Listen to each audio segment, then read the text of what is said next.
Hello and welcome to the World Builders Library. There's a lot of things I'm not great at. Still learning Movavi, which is where I'm editing all this stuff together. Still learning Inkarnate. Uh, Sorry, definitely not an expert. Not much of a voice actor. Still just umming and ahhing my way into not trying to sound too much like an idiot. I am pretty good at world building. And, well, hopefully that's what you're here for. That's what we're doing. We are talking about a river valley. We've named it. It is, on this piece of paper here somewhere, it is the Gracemonte River Valley. This is an area of my campaign world that I'm starting to develop a little bit. It was recently annexed by the Heston Authority, which is the home government to the players. It is in. Basically, it covers a fairly complicated political area,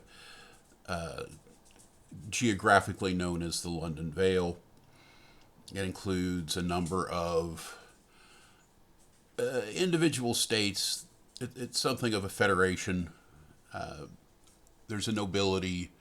There's the dwarven monarchy that's not really a monarchy. There are some barbarian peoples who are more or less ruled by the strong. There are some elves that, well, they do elf things. For the most part, though, for this video, we're going to try to stay a little bit focused. We are primarily talking about the northern part of this very northern map today, at least north as far as the campaign setting is considered. So we're just going to hit a few little facts. First, some background. Like I said, this area was annexed. It has been a no man's land of sorts for quite a while.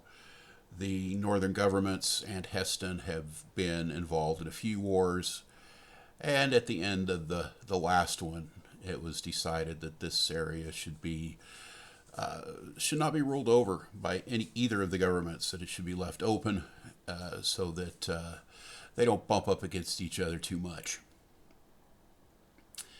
It's a big area. The river valley is a few hundred miles long, 400. The annexed area is something like the size of Texas. A lot of that is mountains, territory that's not easily used, but there's a lot of mineral deposits here. Mountains don't always equal minerals, but in this case, a lot of it does. And that is it's pretty much the big business of the Heston Authority is mining. There's also lumber deposits, which Heston's very good at exploiting.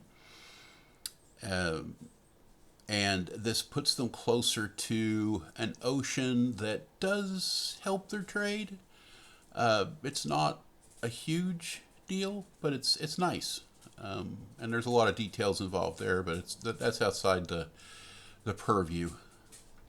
The little area I'm kind of coloring different here at the moment is what will probably be agricultural land someday. It's fertile land between these rivers.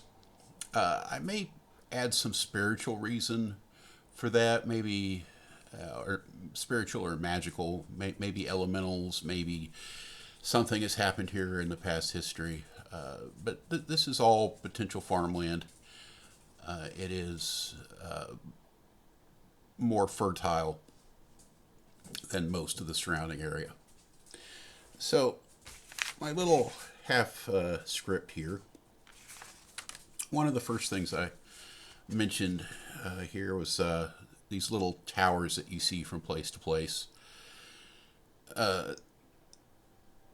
When you're building a part of the world and you're thinking about fortifications. There's nothing wrong with just saying, hey, these are defensive towers or these are fortified towers.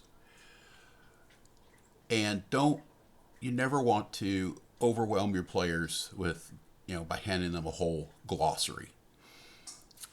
But it doesn't hurt for you to know that these are also Kerdwick towers. They are the go-to for the Hessian Authority in defensive measures. You can find these all throughout the controlled lands. Sometimes they're abandoned on hilltops out in the wilderness. Sometimes you can see them as the root structure of existing and still used castles and such. And we even went a little bit further. We have the single wick, the triple wick, and the four wick.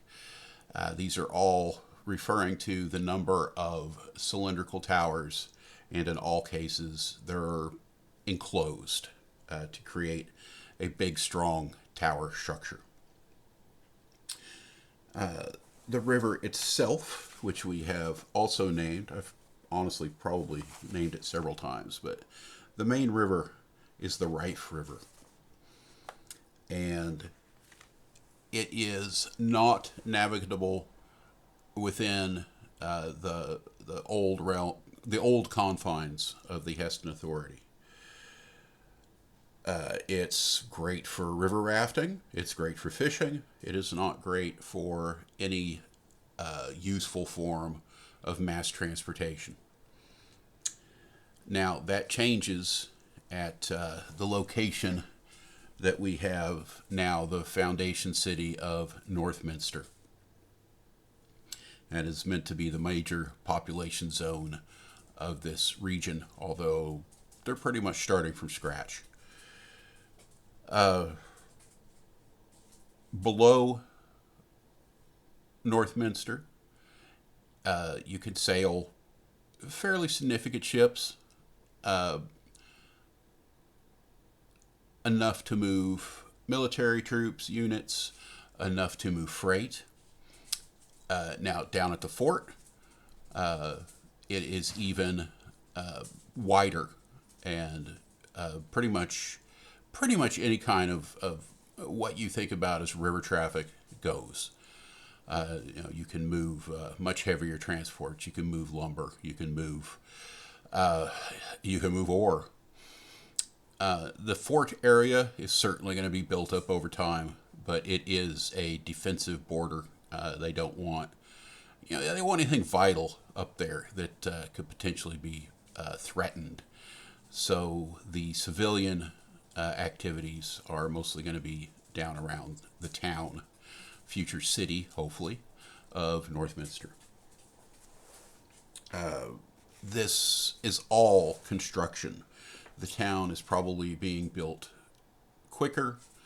The fortress there it's a grand fortress. It's Harrenhal. It's whatever massive castles that you've thought about. That's what this is meant to be eventually.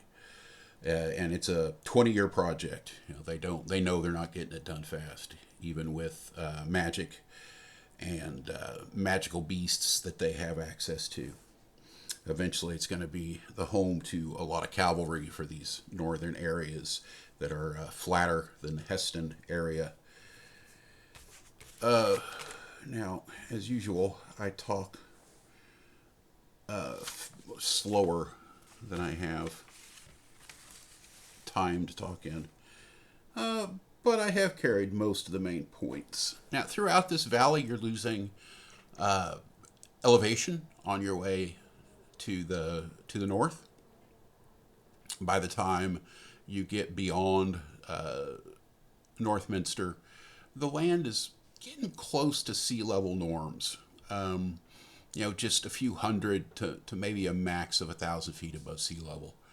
At the southern end of the valley, you're going to be up around 3,000. So you're losing 1,000 to 2,000 feet along this 400-mile stretch. This being a large area, there's lots going on. There's lots of world building to do. Even though it's a minor part of my campaign area, it is definitely a big area to think about. We haven't even mentioned a lot of the things that I've started to develop that are big block issues. And honestly, I've barely cracked the surface with what world building can be done here. A lot of this is work that you do because you're interested in, not because it's going to be important to the campaign or the book you're writing. This is part two to a video that I'll try to connect. In the first one, it was very much an overview, just to get some basic ideas. It was your 1,000-word synopsis, so you'll have something to fall back on if you have to develop it on the spot at some point in your campaigning. This is when you kind of fall in love with an area and decide, okay, I'm going to work on this a little bit. I think we can do cool things. Or if you're a content provider and you think, hey, I need to make a video, what's something I'm interested in at the moment? So what are things that are left to do here? There's green dragons that live here. There is a family, a population that can be built up.